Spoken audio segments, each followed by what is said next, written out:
Welcome to this review of Amnesia Rebirth, a survival horror game that released back in October 2020. So in this review, we're going to look at a bit about the story, some of the gameplay, and just have a few impressions and determine whether or not we can recommend this game. So to begin with story, you play as a airplane crash survivor called Tassie. So you crash in the desert over northern Africa. As Tassie, you awaken on this plane to find your crew missing, including your husband. And basically that's the start of the story where you set out to find them. You also soon realize that you are diseased and are slowly turning into a creature through losing your sanity. What's really nice about Tassie and playing as Tassie is that she speaks, which is far better in my opinion than silent protagonists. So very often throughout playing Amnesia, you'll hear her thoughts and how she sees her current predicament. She's always voiced really well, especially in her believable French accent. And it's just nice that her talking really just brings her character more to life as you play through the story. Regarding the story itself, it's quite linear. So you will be mostly venturing forth on a direct path with few detours along the line. Also part of the story is this sort of dual dimension. So you'll be traveling back and forth between two dimensions in Amnesia. The one dimension is the earthly desert environment in which you start from the plane wreckage and in which you sort of begin looking for your lost crew and your husband. The other alternative dimension is one that looks quite alien-like in its style and mood. So throughout Amnesia, you'll be switching between these two dimensions. This was also my least favorite part of the game. Especially when I visited this other dimension, I kind of just wanted to get through those sections and just stay in the real world, which was the world of the desert and surviving there. The story also evolves as you play along. You begin to piece together bits and pieces here and there through finding notes that have been scattered around in the world. These notes include important details concerning characters and events that occurred regarding those characters. So it just fills in some of the background detail. You get a good insight into the context of your current situation while you're playing through Amnesia. So it's definitely worth noting that Amnesia is a scary game, as we have come to expect from this series. If I'd go as far as to say if you can't handle scary, intense games and gameplay, you're definitely not going to enjoy Amnesia Rebirth. It's the atmosphere and world building is very strong, and this is a real big positive to Amnesia, and it just really does well to put you in the shoes of the protagonist in the moment. So atmospheres are often very dark. You'll be venturing through caves.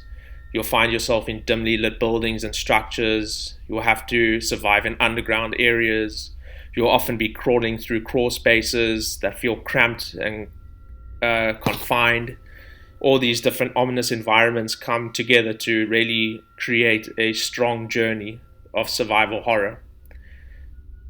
An atmosphere wouldn't be much if the sound wasn't good, and here Amnesia does really well. The sound really contributes to the overall feel of the game. So you'll often hear noises in the background of things falling over.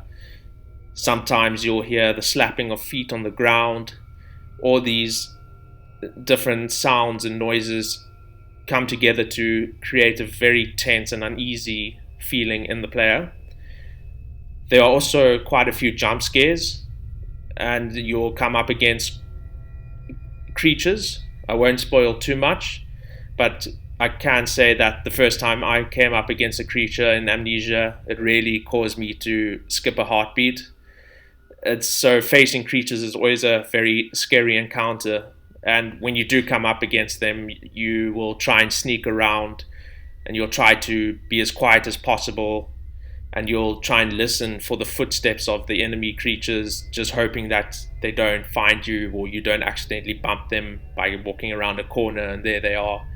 So you can expect some really tense moments as you play through Amnesia. The atmosphere of and the feeling of uneasiness doesn't ever pause as you play.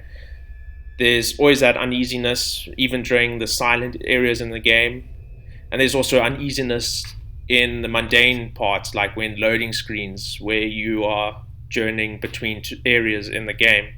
So when loading screens pop up, you'll have a voiceover and you'll see a pencil sketch presenting some random scene. And these scenes are quite emotionally driven, and they deal with subject matter that is quite deep and uncomfortable. So you're never really given time to relax and just feel comfortable while playing through Amnesia. And that's a really good thing for any survival horror game. Talking about survival, you obviously have the survival aspect. You need to survive as you work your way through the game to your goal.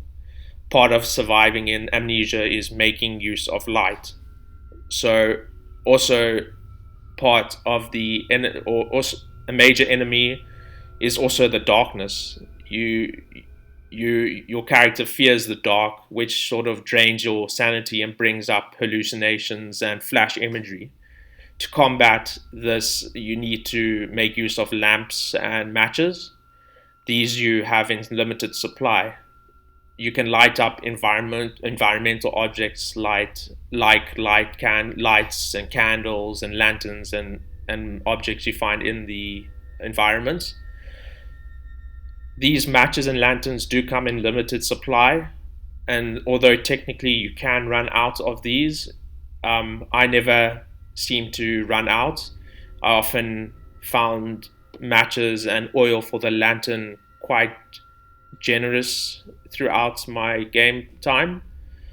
I think if there was a greater risk of running out of oil and matches than what I experienced, the game could have been quite a bit scarier. We also find a lot of puzzles in Amnesia. You'll come across quite a few as you play through. I'd say these puzzles range from those that are middle difficulty or medium difficulty to those that are really difficult. For some of the more difficult puzzles, you'll probably find yourself having to access an online guide just to get through it. Puzzles will have you moving things around from A to B to open doors and things like that. You'll be pulling levers, turning wheels. You'll have to match symbols and so on to progress. The puzzles are really good. I won't deny that they are well put together, and it'll be enjoyed by players who like puzzles. But for me, this isn't I don't particularly enjoy puzzles that much, simply just because I don't like being stuck for too long in one place, which, especially given some of these tougher puzzles, will happen quite a bit in Amnesia. I think in conclusion, all round, Amnesia is a really good game. It'll keep you on your toes. I didn't like where the game took me, especially in some parts of the story, but that still doesn't mean the game isn't put well together. It definitely is put well together, and I can definitely recommend it to fans of survival horror. Yes, if you're a fan of survival horror, you should definitely give Amnesia Rebirth a go, but you must know what you're getting yourself into. It'll be a puzzle-heavy experience. You'll have to solve some difficult tasks, and you can expect quite a few jump scares. So all round, Amnesia is a good game. I highly recommend it.